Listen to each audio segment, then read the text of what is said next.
So it's safe to say that you leaving in America and coming back to Thailand is the Best decision I ever made. It's 9:30 in the morning. What a perfect way to start off the Thailand morning with a nice Chang beer. I'd rather be drinking Singer Leo, but it's all I have in the fridge, so This works. Cheers, This works. Cheers. So I've been here in Chiang Mai for a couple days. As much as I love Bangkok as a city, plenty of things to do, plenty of good food, plenty of great culture. It's pretty fast-paced, high energy, and once in a while you need to take a break from an amazing city like Bangkok and recharge your battery to a nice, quiet city like Chiang Mai every now and then. But every time I come back to Chiang Mai, I always meet up with my buddy Chris. For those of you guys that don't know or don't remember, me and Chris did the Mae Hong Song motorbike tour a couple months ago. Also, one thing about Chris is that he runs a very successful travel blog from 2013 to 2018, back in the heyday of all the travel influencers, travel content creators, before a good majority of them have unfortunately burnt out. It is what it is, man. That sucks. There's not a better explanation for it. It sucks, man. There were a ton of travel bloggers back in the early 2012s, and now a lot of them have been gone, burnt out. And I get it, man. I get it. So Chris ran his successful travel blog from 2013 to 2018, came back to the States for a couple years, worked, and then now 6 months ago, he's back here in Chiang Mai. And I want to say more or less he's left America forever. Yeah, that's the way it's feeling. I have no intention of going back anytime soon. You know, aside from maybe a visit once every couple of years to see family. Yeah. So it's going back to the States was what I needed to kind of remind me of how just good I had it here. You know, life here is amazing. So Chris has been back here in Chiang Mai, Thailand as of 6 months ago, and we're going to talk to Chris because, one thing that both Chris and I share is our disillusionment of living in America. And I'm for sure a lot of you guys can relate, not just America, but Canada, Australia, a lot of Western Europe, and decide to come here and settle here in Thailand permanently. So today's video, we're gonna, get to know about Chris, have him bring us back when he first came to Thailand back in 2013. Yeah. What he's going through running his successful travel blog, and then eventually leaving and then coming back here for good. Back in 2011, you served 4 years in the U.S. Army. Yeah, I was in the Army from 2006 to 2010. 2006 to 2010? Yeah. So airborne infantry. I was actually stationed in Arlington National Cemetery, part of the old guard. So I did countless funerals and ceremonies, retirement ceremonies, arrivals for foreign dignitaries, that kind of thing. I was always kind of in that Washington, D.C. military district of Washington spotlight. So that's kind of the area I call home. Yeah. And then once you got out in 2010, you worked for a little bit. Yeah. And from working, what led you to heading over to Thailand in 2013 and starting the travel blog? Sure. So actually, I come from a military family, a couple generations of military. My great-grandfather was in the Navy. My father was in the Navy. Grandfather, Air Force. My other grandfather was a one-star in the Army. And so I felt like it was kind of that family tradition. I needed to fulfill that duty to my country and really to my family, to myself. So, yeah, I joined the military. I got selected to go to Arlington. I did 4 years there. It was great. Taught me a lot of lessons. I felt like it was a real jumping off point for me.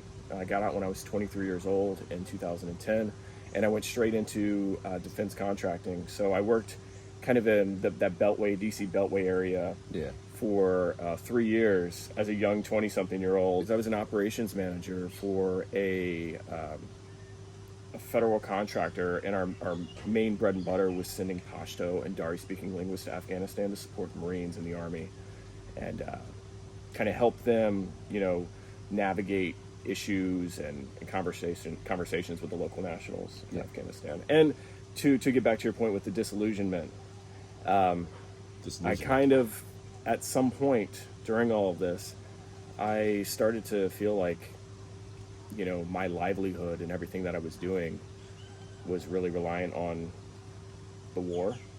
And at any point, we were already talking about drawing down, in 2012, 2013. Obviously that didn't happen. It happened to some extent, but I didn't know if I was going to have a job next year or 6 months from now. If anybody's ever been in federal contracting, things change very quickly. Just like that. Just like that. So yeah, I kind of got this sense that I didn't want to be living a life that solely relied on us being in perpetual war. So I started to save a lot of money, and I started to look at my options as far as where I could live, because something that, and we talked about this yesterday, something that I always wanted to do while I was in the Army, because I just felt like I didn't have my time, you know, I had no control over my life, is when I got out, I wanted to travel the world. And since I kind of was funneled directly into defense contracting, that never happened. So that was always in the back of my head. And having grown up overseas, I lived in Sicily, Bahrain, traveled all around with my dad. I felt like, you know, I'm young, 25, 26 at the time. This would be a great opportunity for me to just leave while I don't have any, you know, big strings attached. I don't have property, I don't have kids, and I have money. So why not go somewhere and explore? And as far as a travel blog, I never knew that that was going to be a thing that I really got serious about. It was really, I was going to start a website to talk to family about my experience here. And I also had kind of this idea that maybe I'll be able to connect with some veterans that are over here. And lo and behold, I mean, here we are, right? So you transitioned from defense contracting into traveling to Thailand. Yeah. And then starting the blog for shits and giggles. So let me not so much shits and giggles, but for lack of a better term, that's what it was. I came here and I set up this. I actually bought the domain before I got here. I was sitting in my apartment in Herndon, Virginia, and I was like trying to come up with some clever play on words. And so the blog is Thailand to Thailand. And if you're not American or European, some people have a hard time understanding what this is. They're like, Tieland, you know, they don't get it. But it's because I worked in the corporate environment for 3 years and wore a tie to work every day. And that was me kind of shedding the tie, shedding the suit, jumping on an airplane, coming over here. And it was amazing. It was the most incredible feeling. Even though I had lived overseas, I'd never been to this part of the world. I'd never been to Asia. 2013 was my first real trip to Thailand. And for the 6 months leading up to that departure date, I mean, I was working at work, but we had a lot of downtime. So a lot of the time I was sitting there, like, should I move to Guatemala? Should I move to Belize? Should I move to Vietnam? Should I move to, I mean, I'm sure you've done the whole thing, like going through the options, and Chiang Mai kept popping up. There was 1 or 2 bloggers here at the time. Yeah. And all I kept hearing about was I already had the food. I had already had exposure to the really good Thai food living in Northern Virginia, but the safety, the climate, the ease of travel, and I mean, the top thing for most first-time expats is cost of living, right? Yeah, definitely. So, I mean, if you have some sort of income, if you can kind of predict what your income is going to be monthly, then you can kind of, you know, pick and choose what countries will work best for you. You first came in 2013, 2014. There was the travel influencer, travel content creator space, whether you're a YouTuber, blogger, Instagrammer. It wasn't even a thing at the time. That wasn't a thing. No. People were still trying to figure things out. I guess brand deals weren't exactly... Influencer wasn't even a term. Yeah, influencer wasn't even a term back then. And these kinds of things still make me cringe. Guys, influencer. Digital nomad was the hot new term at that point in time. Location independent. There's a lot of blogs based around that, kind of hacking airline miles, and that's something that I did to get here, or not to get here, but to be able to kind of facilitate me getting back and forth from the United States. So you started creating content for your travel blog. Initially, it was for just, I guess, lack of a better term, shits and giggles. But you started creating more content about travel experiences, visas, best restaurants to eat over here in Chiang Mai. Yeah, the majority of my first posts were really about kind of inspiration. One of my first posts that I ever wrote, I wrote over the course of 6 months while I was in my office. And I was talking about like the box life in America. You live in a box, you live in your apartment, you get into your box car. Everybody has their shit, the things that they try to get to improve or to impress the next person. Yeah, you go to your little cubicle box, you sit there, you stare at your screen, another box, you go home, watch and it's just, that to me was what kind of epitomized the American lifestyle. It was I was literally living to work. I wasn't working to live, I was living to work. And I wanted to get it as far away as I could from that type of lifestyle. So during your 5 years living in Chiang Mai from 2013 to 2018, what are some stark contrasts that you experienced, and obviously you've grown to love, compared to living back in America? Stark contrast. obviously the people, The people. the people, the politics. Talk more about the people. You don't know unless you know. You don't know unless you've left the United States and have experienced a different part of the world, different society, different cultural norms, how people treat one another, family, kind of multi-generational family aspect that you have here in Thailand. So more family oriented. It's definitely more family and community oriented. I wouldn't just say family, but definitely more community oriented. People here are tight knit. They know their neighbors. And Chiang Mai being a very small place, Thailand in general being a very small place. Yes. That's only the size of Texas and kind of geographical size, right? But I know everybody here, and I mean, I run into people all the time, expats included. And yeah, so the people here and the way they make you feel welcome, the way that they're always smiling. Yes. These are the things that you always hear about, and they're true. They're not bullshit. They're absolutely true, and it's what makes me love Thailand. And having gone back to the States in 2018 and experiencing just the stark contrast, having been kind of conditioned to people being polite to me, people saying hi, people smiling, and then going back to the States where everybody's looking down at the ground or down at their phones and nobody's communicating. I felt like an alien. I felt like just an outsider in my own country. Jeez. And it was a good lesson in why I don't want to live there and why I want to live here. So people in the States were definitely more standoffish. They're more standoffish, and I've explained this. I've had this conversation with a few people since I've been here, both back in the States and my friends here. I made a handful of friends while I was back in the States. I could count them on one hand, none of which I would call friends for life or very close connections. Maybe one. Yeah. My neighbors, Julio and Rocio, if you ever watch this, you guys are awesome. You made COVID worth, you made it worthwhile. Sounds like a lot of drinking. Did a during lot COVID. of day drinking. It was fun. We did some bike riding too. But I'll say that since I've been here, and I told you this, I've met more people in 6 months. I have more friends in the last 6 months than I've had since we were in the Army, and you kind of have all your forced buddies and friends. And Yeah, everything. your forced relationships Yeah. in the military. I just meet people every day, and the more people you meet, the bigger your network grows. And Absolutely. the more acquaintances you have. People and lifestyle. And I value those things more than I value money. Money. Yeah. I value my time, and I value my relationships, and I value my happiness. And being in the States, you probably don't have time to think about how happy you are. Yeah. Or It's always go, go, go. It's always go, go, go. What's the next thing you have to buy? What's the next big expense or bill or whatever? But living in a place like this, if you're fortunate enough to have some sort of income, you can really focus on being happy. Yeah. And making the most out of your time. Would you say in America versus Thailand, America is very consumer culture based versus Thailand's more? Thailand's consumer like- culture based as yeah. well. I mean, you see the advertising here and the TV and the shopping. I mean, Lazada, and Shopee. It's consumer culture based, but I've heard other people talk about this as a foreigner. If you don't speak Thai, you don't understand the advertisements. You don't understand the politics. If you don't have the news playing in the background, just kind of beating into your head. Yeah. You're able to be a little bit oblivious to all of the noise. Ignorance is bliss. Ignorance is bliss. Spending 5 years in Chiang Mai, Thailand, what eventually led you to leave in 2018 and go back to the States for a couple of years? So in May of 2018, after having lived here from March 2013 until May 2018, I thought it might be time for a change of scenery. Yeah. And this was more to grow my website. And at the time, I think I was hitting close to 90,000 subs or followers on Instagram. I was like, I need to get to a more centralized, kind of a big city, large international airport, so I can have a jumping off point to go to other places for trips.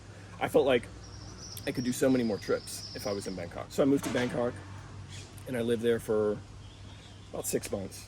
6-7 months, and I loved it, but there was just kind of this nagging voice in the back of my head, and I think it's because, at the time I was 33 years old. I had been here for 5 or 6 years, and your mind kind of starts playing tricks on you, and it starts telling you that, oh, if you don't go back to the States now, you're never going to be able to get a real job again. Oh, if you don't go back to the States now, you're never going to, have this opportunity. Like, you're young, you're smart, you have these skills. You need to get back to the States and plug back into the system, or it's going to be lost forever. Because of a break in work history. Yeah, You're just and paranoid. so what I did is like, look, I'm going to try to take what I learned through travel blogging and social media and all these great experiences I've had in Thailand. I'm going to try to get a job in the United States. And the first job that I applied for, I applied to work at a foreign aid agency under the executive branch in the government in DC.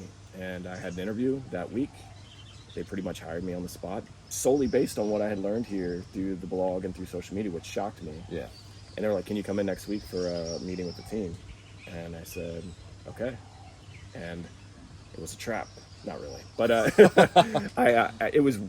I made a lot of money. It was a good paying job. It afforded me I was able to travel for work to, I went to the Republic of Georgia for a really cool trip. You have a new job Yeah. in the DC running their social media department, but at the same time, you were slowly becoming less and less happy because you were reverting back to keeping with the Joneses and the whole culture. So this is why it's a trap, because when you first get back to the United States, everything is brand new, and you're so excited.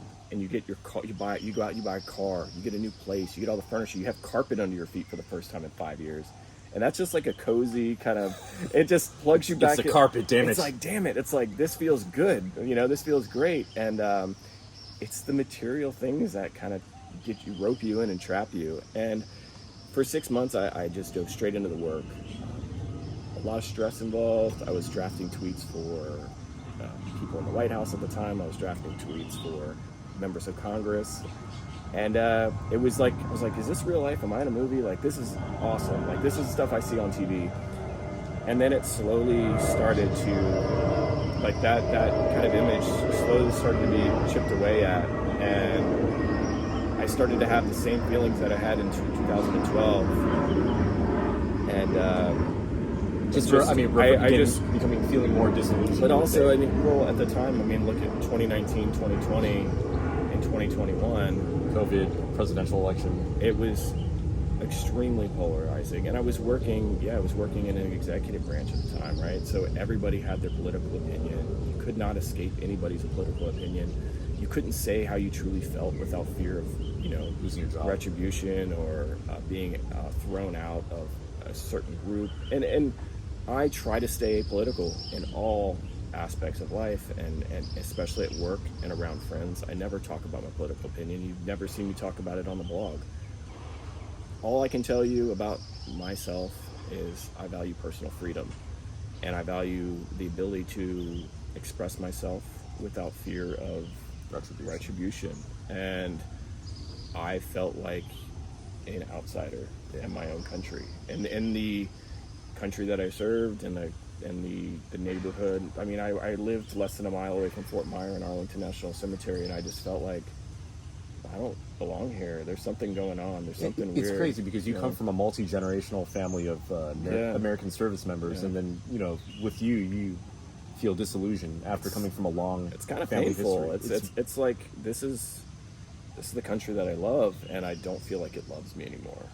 It's a very strange feeling, and I don't know if that has been exacerbated because I lived in Thailand for so long, and I got to experience such a shift in culture and how people treat one another, and just respect, and the whole concept of face, and just always being polite and never making somebody lose face or look bad in public. After about 6 months, I started to become a little bit just disillusioned, and then so I switched jobs and I went and worked for the Department of the Navy doing social media, and same thing happened. And you go and work for the military as a government employee, and it's bureaucracy on top of bureaucracy on top of bureaucracy. And the messaging kind of gets lost, especially when you're doing PR. The messaging is kind of gets lost within all that bureaucracy, and it wasn't fun. It wasn't fun. So I switched jobs one more time after about 6 months, and I went back to that same company that I worked for prior to moving to Thailand, and that was the thing that I needed to tell me, okay, dude, you totally fucked up. Like, you're right back where you started. You have the tie on. You went from the country, Thailand. So you went from Thailand to Thailand, back to Thailand. And I was working for the same people, and I was being paid more money, but I was like, this is it. And This is right at kind of the peak of COVID, right? So, and not only was the work stressful, but at the time we didn't know if we were going to get contracts. You know, things were being delayed. So a lot of people got put on part-time. It was a very small federal contracting company. We lost a lot of our big work over the years, you know. And so, yeah, I started to sell my shit. I started to sell my shit. I started to... and this was near the end of 2020. This is when you had first contacted me. So, Yeah. so me and Chris first started talking to each other through Instagram. Social media. It's one good thing about it. Well, I came across one of your videos because at the time I was having a hard time, and it was with that disillusionment, and it was with that kind of what is life moment. And one of your videos was suggested to me, and it was talking about your time in the Army and how, you know, the toxicity of it all. And it was just a very good intellectual conversation you were having, and it connected with me. So I was like, this guy is my age. If I'm you know, listening to what he's saying in the right way. He's my age. We had the same job in the Army. Infantry. We seem to have the same personal freedom kind of views. Most people not in the military do. Very libertarian. Very libertarian. Shit, I said it. So I contacted you on Instagram, and I was like, I've got 90,000 followers. Maybe he'll like see this and he'll respond or something like that. Well, I mean, when you first contacted me, it's crazy because when he first contacted me, Chris looked very familiar. And 2 years ago in 2019, when I was making a visa run to Penang, Malaysia, that's when I came across, he wrote a specific article on doing a visa run or a tourist visa in Penang, Malaysia. That's so fun. Where to stay, how much it's going to cost, when the visa center is going to be open. So when you first contacted me, I was like, oh yeah, like I referenced your blog back in 2019 to get my visa stuff. And that's so funny because that happens all the time. And I always run into people like, oh, I know who you are. Yeah, you look familiar, and especially around Chiang Mai. But yeah, so I reached out to you, and this is actually, you've met Andy, my friend here, one of my really good friends, Andy Dew. I used to live stream with him all the time back in the day, press trips with him. He came and visited me in DC, and just to kind of put into perspective where I was at, when he came through my front door, I hadn't seen him in, I think it had been a year and a half at this point. When he came through the front door, having somebody from my old life in Thailand come through my door in DC, I think it was the happiest that I've ever been to see a human. I was like, man, this guy knows me. Wow. I just hugged this dude. I was like, holy shit, man, I'm so happy you're here. You have no idea how dark it's been. And we had a very long conversation, and by the end of his visit, I was talking about when I was moving back to Thailand, and I told him, I was like, I'm going to quit my job, I'm going to sell everything, and I'm coming back. And he was like, all right. So this is near the end of 2020. End of 2020. I never do anything spontaneously, you know. So even though that was kind of a spontaneous decision, it was brewing for a while, and then it took me from that day in September all the way till May 2021 to actually move. I had a lease to finish at the townhouse I was living at. So eventually you got rid of all your stuff. Yeah. And you're making the transition back to the 2013, 2018, the old lifestyle. Yeah, I was selling all my stuff. How did you feel about like this entire process? Like, were you excited? Were you nervous? It's freeing, and it's the same thing that I experienced in 2012 when I was selling all my stuff. I literally turned my apartment in Herndon, Virginia, into a garage sale. I put stickers and prices on everything. I had a Square credit card reader at the time, so people were like, "Oh, I don't have the cash." I'm like, "I got you, man. Just swipe, bro. Just swipe." So I had all the kind of tricks up my sleeve. I had to, you know, learn how to use Facebook Marketplace better, because at the time in 2012 it was all Craigslist. Yeah. So I was Facebook Marketplace, as much as I don't really like Facebook. It made it easy to sell things to people. I sold stuff to people from DC to Washington State, from DC to Texas, and so that made the whole experience a lot easier and a lot more streamlined. But at the same time, I was earning a large income, so I was funneling the maximum amount that I could into my 401ks, into my other investments, into crypto, and just kind of bolstering that foundation that I already built a long time ago. I actually doubled my net worth within 2 years because, as you know, when COVID happened, the stock market crashed, and that just happened to be when I started to get in. Yeah, that's heavily. So buy the dip, paid guys. off. Yeah, buy the dip. Tell me about like your feeling from, you know, getting reacquainted back with your American lifestyle, and then leaving your American lifestyle to come back and live here in Thailand permanently? It was more terrifying coming back here The second time. Because there's a lot of, if you're online, if you're social media, if you're a blogger, there's a lot of pressure. It's like I was kind of at my pinnacle when I left. I was at the peak, Thailand to Thailand, travel conferences, featured in news, on news websites, and all this crazy stuff. So there's a lot of stress involved and a lot of expectations. People expect you to start putting out content right away. So there was a lot of anxiety around that. Yes. A lot of stress just on the plane, like writing notes, like video ideas, blog post ideas. And 6 months later, I haven't really done a whole lot of anything until last week. And that kind of takes me to another.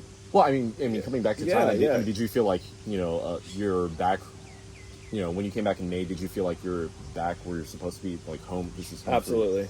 I got to Thailand, was in ASQ. I had a nice ASQ. I had a treadmill. I walked as much as I possibly could. Tried to start getting back into shape because that was another goal of mine. Is I had stopped going to the gym because of COVID. The last time I went to the gym before I got here was March of 2020. So I was mentally unhealthy. I was physically unhealthy, and I was just, I just felt like I was in the poorest physical and mental condition I had been in my life. Yeah. So my goals were during the 6 months to save money, start getting in shape as soon as I got to Thailand, and then to kind of reestablish the presence online. How's that been working out? Well, the health has been going great. I work out 6 days a week. I kind of plugged into this like Thai subculture of badminton. I play badminton like 4 times a week. It's amazing. And if you think, I played badminton in high school and it's just like you hit the birdie. No, go watch some like Olympic style badminton for like the Thai players. The Thais it's insane. They're savages. It's the fastest racket sport in the world. So like me and my friends, and I'm lucky enough to have a lot of expat friends and Thai friends here. We play a lot of sports. I lift weights 5 to 6 times a week. I eat extremely healthy. Yeah. And Chiang Mai's got a lot of options where you can eat extreme good quality food. Yeah. And I did put out that YouTube video, and the day I was going to publish it, my dad passed away. So it kind of derailed me from, working on my business. But there was like kind of this epiphany that I had. My dad died at a young age. It was that I need to focus on being healthy. I need to focus on being happy. I need to focus on making friends and reconnecting with old friends. So for the last 6 months, I've just said, I'm not going to worry about my business. I'm going to worry about just being as happy as I possibly can be every single day. And that has been going amazing. I'm happier than I think I've ever been in my life right now. Yeah. I love life. And I tell we'll be hanging, we're at this beautiful pool. Can't see it in the video right now, but I'm sure he'll clip it. But we're at this beautiful pool, having beers, watching the sunset. And I'm just like, it's a Wednesday. Yeah. And we're enjoying each other's company, and it's amazing. And I'm so grateful. And I'm way more grateful than I was when I first moved here. I'm so lucky to have this. And funnily enough, as I started to become happier and healthier and everything, I started to, within the last couple months, get emailed about my blog and if I want to do trips and can I promote this particular thing. So it's all starting to come to fruition. Yeah, I think everything is, all the pieces are coming into. I'm not into this woo-woo shit, but it's it's meant to be. The universe is trying to tell me something. Apparently, I mean, obviously. Yeah, it has. The Thailand is reopening. That's the reason why. Yeah, right? But you're coming back here before Thailand's reopening. Yeah. You're healthier than you were back in the States. You're way more happier. Yeah. You just recently did this press trip. Thailand's reopening, so that was incredible. It sounds like everything is coming on the up and up. Yeah, and that press trip was kind of like a launch pad for me. So I met some really cool people. I was on the press trip with, it was myself, a guy Yan who lives on Koh Chang, an expat of 10 years, owns one of the nicest restaurants on Koh Chang, and then the account owner for @Thailand on Instagram. So having been inactive for over 2 years and then being thrust into this trip, it felt great. So So it's safe to say that you leaving in America and coming back to Thailand. it's the best decision I ever made. And everybody's worried, like, oh, things are on lockdown here. Everything's closed. But it's way whatever. better to be on I lockdown would, here. And this is the comment I got on all my Facebook posts and my YouTube videos. Like, why would you come here right now? It's the third wave. I don't care. I would rather be locked down here in Chiang Mai than locked down in America. Just because I have my friends here. I have my base. I have my business. There is, to me, and I say this over and over again to anybody that asks, but when you live in Thailand and you're an entrepreneur, I just have this kind of mindset of limitless potential. I could be doing anything tomorrow. Anything. Yeah. I could get an email. I could get an opportunity. I could be anywhere within the country.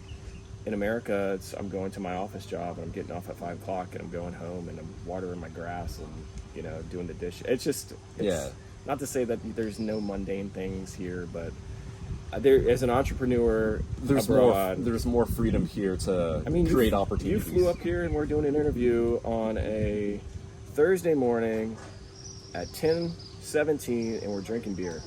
That's pretty awesome. pretty I'd awesome. rather do this than work at some old office jobs. So last week you did a press trip a week ago with the TAT for Thailand's reopening, which is on the up and up for Thailand. What are more future plans for moving forward?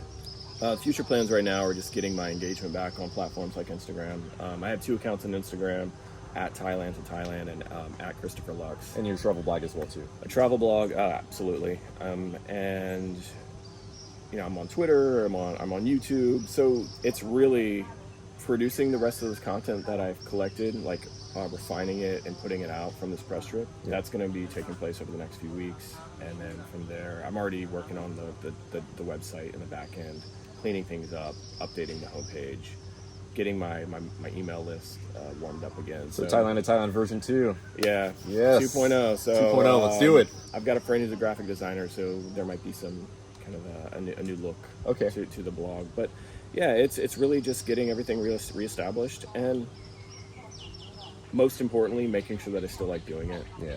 Because I'm done chasing something for like the notoriety or for the title or whatever. If it doesn't make me happy, then I'm gonna move on to something else. Yeah. But that's where I'm at right now, is just getting Thailand to Thailand reestablished and being healthy, hanging out with my friends as much as I possibly can. Making the content that you want to produce. Making the content, and so you referred to the visas and all that. That's this content that I used to put out, and I know it drives traffic, but I hated writing about that stuff. Don't do it. It was mundane, and especially now things change in Thailand every 2 weeks. So what visa was available and under what rules it was available under have completely. I mean, it's always changing, and it's a pain in the ass to keep up with. I'd rather just do lifestyle content, how I'm able to live here, how I'm able to afford to live here, what I do on a daily basis, my routine, kind of like the content you put out to an extent. It's like your life. Yeah. And it's People ask me like what my theme of my channel really is, and it took me a while to think about it, but I think I just enjoy doing expat lifestyle content here in Bangkok, Thailand. You're literally documenting your life, and I think that's enough. That was enough for me when I came across your. You didn't need to do a video about a visa. It was like you're sitting here talking, have a conversation, and you don't realize, or maybe you do, but you have 23,000 subs right now, around about 24, 25? You're growing, yeah. So you're talking. I mean, imagine a stadium with 24,000 people in it. You're gonna connect. Weird. Yeah, it's really weird to kind of. So weird. I know it's so weird, but why do you guys watch me? You're able to have intimate conversations with somebody who may, like me, 2 years ago, be in a very dark place. I don't necessarily need to look to you to tell me how to get there. I just need to look to you to inspire me and kind of change my way of thinking and kind of get me to realize what's important again. And that's, I think, why I really want to get into YouTube, because I feel like I have a lot to share and I have a lot of lessons learned. And so that's why I want to shift towards that type of content. I just want to share my life and my kind of the views and opinions that I have. All right, so thanks for this interview. Dude, I enjoyed hearing what he had to say. It was very just wow. Like, there's so many things that I could relate to, and I'm sure a lot of you guys can relate to this if you're feeling any type of disillusionment wherever you're living and you need to change an environment. Where can everyone find you? Okay, on social so media? yes, Instagram, Facebook. I'm at Thailand, To Thailand, Twitter, Thailand, and that's Tieland, and then the country. And then I'm also on YouTube, Thailand to Thailand, and obviously a travel blog, same thing. I'm gonna plug So- his YouTube, his Instagram, his travel blog. Everything is all the links are going to be in the description down below. Yeah, I'm going to be more active again. It's been a weird 6 months, but a very good 6 months. But I'm making that transition, and I actually look forward to doing more content with you at some point. Maybe I'll come down to Bangkok and interview you for my channel or Absolutely. whatever. You know, Yeah. I've got a lot of people that I want to reconnect with, kind of in that social media sphere. So I'm always going to encourage that. I'm always down. Just let me know Yeah. when. cool, man. Dude, I thanks, really man. appreciate I it. really appreciate dude. this. Yeah. So definitely check Chris out. I'm happy he's back. You know, just another guy that's former military within the same travel space. No, but not just travel space, but what appeals more to everyone is just the lifestyle. I'm ready to take. I'll take a 20% cut on my paycheck Absolutely. to have more freedom and to live in a area like Thailand that just makes us much like more and more happy. So Cheers, brother. cheers. Health and happiness to you and to everybody else out there.